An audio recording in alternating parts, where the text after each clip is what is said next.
মজবুত বাউন্ডারি যে দেওয়া হয়েছিল না তখন, সেটা ছিল 1 বছর মাত্র। এরপরে দীর্ঘ 17টা বছর এই অরক্ষিত অবস্থায় আছে, মানে খোলা আকাশের পানি পান করি আমরা। এবং এই পুকুরটি এমন এতটাই রাজহাল অবস্থায় আছে, যেখানে গরু ছাগল নিত্য দিন এখানে চড়ে, এবং সচেতন মানুষরাই পুকুরের পাড়ে পায়খানা প্রস্রাব করে। সেই পুকুরে পানি কিন্তু আমরা প্রতিনিয়ত পান করছি। আমি এখন গুরুত্বপূর্ণ বিষয়টা বলবো, এই পুকুরে মিনিমাম 3 হাত পানি উপরে ছিল এই বৃষ্টির সিজনে। বৃষ্টি শেষ হয়েছে মাত্র 2 মাস হয়েছে, এখন কিন্তু 3 হাত পানি তলানিতে গেছে। এই পুকুরে পানির নিচে কিন্তু পানি নাই, মাত্র 1.5 হাত পানি আছে। সামনে আরো 4টা মাস এই পানি পান করতে হবে আমাদের। সদর ইউনিয়ন থেকে হাজার হাজার মানুষ এখান থেকে পানি নিয়ে যায়, আর 4 মাস পানি এরা থাকবে না, সর্বোচ্চ 15 দিন থাকতে পারে।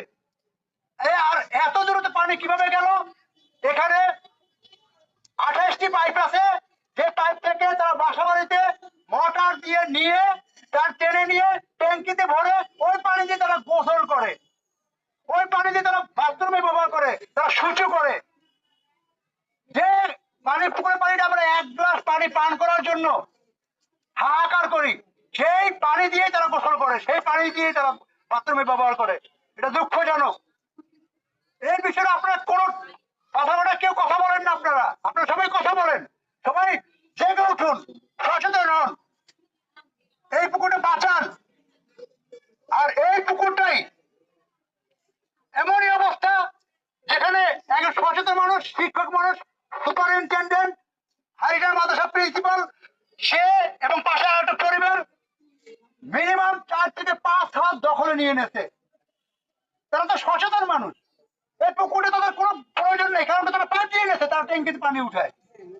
অন্য মানুষের যে প্রয়োজন, সেই প্রিন্সিপাল কিন্তু সেটা কিন্তু মাথায় নেই তার। সে একজন শিক্ষক মানুষ, সে তার বিভিন্নভাবে এটা মাপ দেওয়া হয়েছিল, তখন সে গরিবসী করে বিভিন্নভাবে টাকার দিয়ে এটা সে তার জায়গাটা পাকাপোক্ত করে নিচ্ছে। এটা হতে দেওয়া যাবে না, পাথর কটায় ইনশাআল্লাহ।